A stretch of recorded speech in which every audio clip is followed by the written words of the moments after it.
That's how the story begins. A normal suburban morning turned into the moment my life, and my entire neighborhood, flipped upside down. A few years ago, I moved into what I thought was the perfect neighborhood. Clean streets, quiet evenings, kids playing outside, neighbors waving as you drive by. It looked straight out of a movie. But what I didn't realize at first was that behind those manicured lawns and shiny mailboxes was a monster. A monster called the Homeowners Association, or HOA. At first, I thought the HOA was harmless. You know, just people who wanted to keep the place tidy. But soon I found out they took that idea way too far. It started small. One day, I got a letter in the mail. Violation. Trash bin visible from street. Fine $25. Okay, sure. I forgot to pull the bin in after garbage day. My bad. Then another letter. Violation. Grass length exceeds regulation height. I measured it. It was literally half an inch over. And then another. Violation. Car parked slightly off-center on driveway. That one made me laugh. Who measures that? But it was clear. The HOA was watching everything. Fast forward a few months. I had just bought a used car. A beautiful old Mustang that I was fixing up in my free time. It was my little project. Something that reminded me of my dad. One evening, I parked it on my own driveway. The next morning, I walked outside with my coffee and froze. The car was gone. At first, I thought maybe my brother had borrowed it. But then I noticed the tire marks and a small piece of paper taped to my mailbox.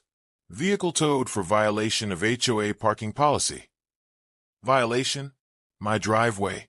My own property? I called the number on the note, and sure enough, a towing company had hauled it away at 3 a.m. I stormed into the next HOA meeting, holding that paper like it was evidence in a courtroom. The president, Linda, sat at the head of the table. She had that smile, the kind that said she enjoyed her little power trip. Linda, I said, why was my car towed from my driveway? She didn't even blink.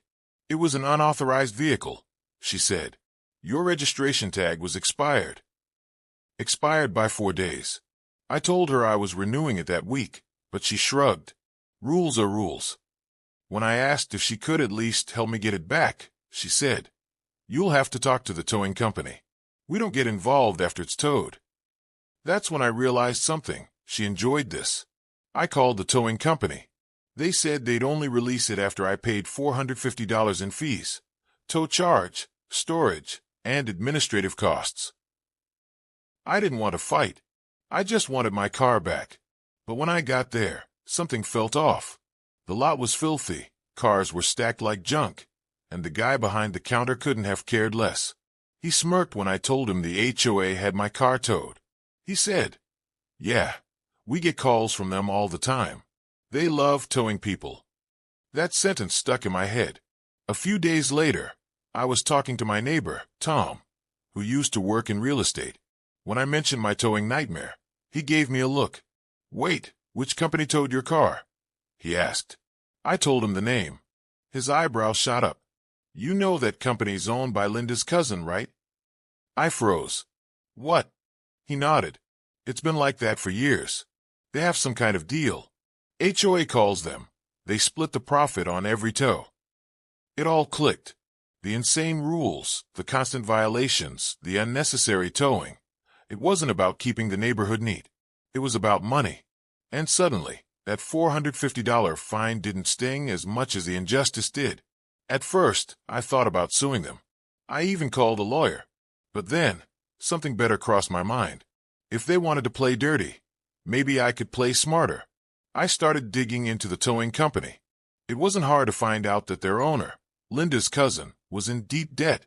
Property taxes unpaid, a few liens, even a lawsuit from a former employee. After some research, I found out the company was quietly up for sale. The asking price? Lower than I expected. I called a friend of mine, a silent investor I'd worked with before, and together we decided to buy it. Not because I wanted a towing business, but because I wanted payback. 2 weeks later, after a few legal hoops, the deal was done. I officially owned the towing company that had taken my car. The first thing I did was call the office and introduce myself to the employees. They were shocked, apparently. The old owner hadn't told anyone about the sale yet. Then, I looked up the HOA's account. Sure enough, they had a standing agreement for immediate tows. I read every line of that contract, and I smiled, because that contract said it could be terminated at any time by the company owner. That's me. At the next HOA meeting, I showed up early. Linda was already there, sipping her coffee and chatting with a few board members. When she saw me walk in, she raised an eyebrow. Back again?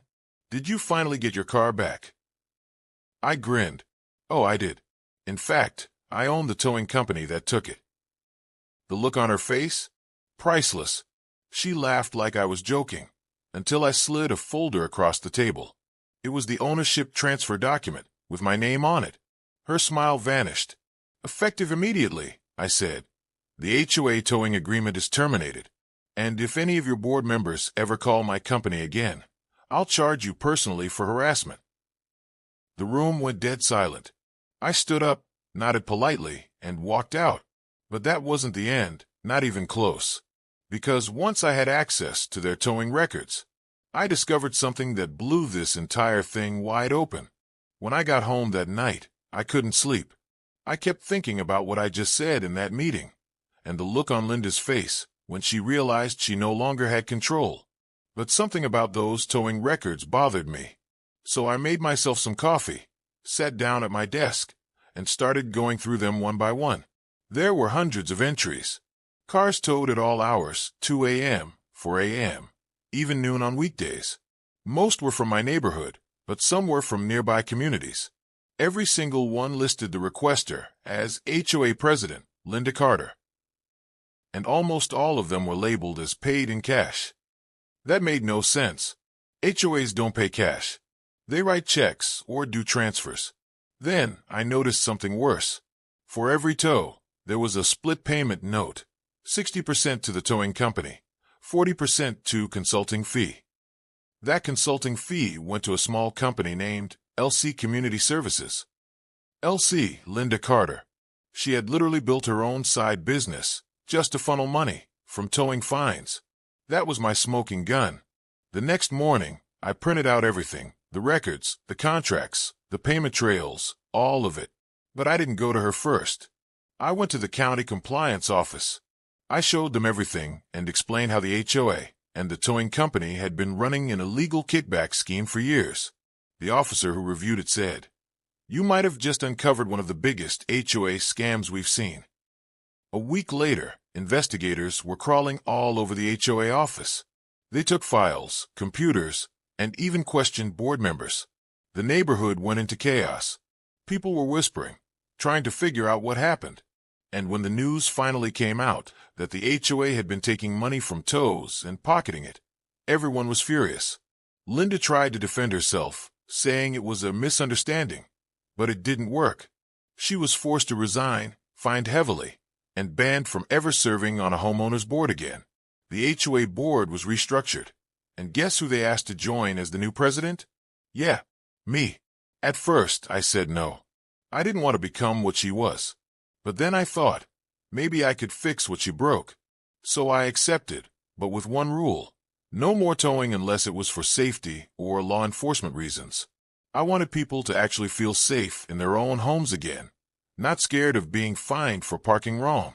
A few weeks later, I got a call from one of the old employees at the towing lot. "Hey boss," he said, "there's an old Mustang here that hasn't been claimed. You want it?" I laughed. "That's mine.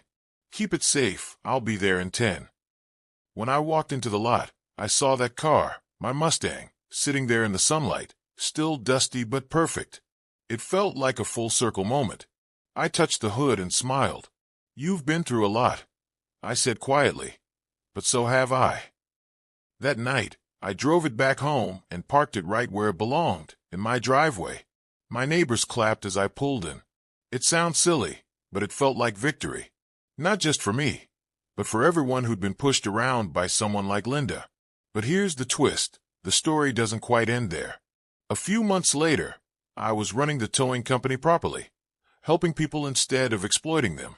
One morning, I got a call from a nearby neighborhood association. They needed towing services, fairly priced, honest ones. I took the contract. Guess who was living in that community? Linda. When she found out that I was the owner of the company now managing her neighborhood, she almost fainted. She called the company trying to negotiate, saying she didn't want me involved. I told her, "Don't worry, Linda. I don't believe in towing people unfairly anymore, not even you." There was silence on the line. Then she muttered something and hung up. That call felt better than any fine, any lawsuit, or any revenge could ever feel. Because I didn't just beat her at her own game. I changed the whole system she abused. Now my neighborhood is peaceful again. No more late-night tows. No more letters for tiny violations. People actually help each other. Mow lawns for elderly neighbors, share tools, have barbecues. We took back control from people who thought they owned us. And sometimes, when I walk past my car and see the faint mark where the tow strap once scratched the bumper, I smile. It's a reminder that even when people use power unfairly, there's always a way to fight back. Not by becoming like them, but by outsmarting them. So yeah, the HOA towed my car from my driveway, but I bought the towing company. And in the end, I didn't just get my car back. I got my neighborhood back too.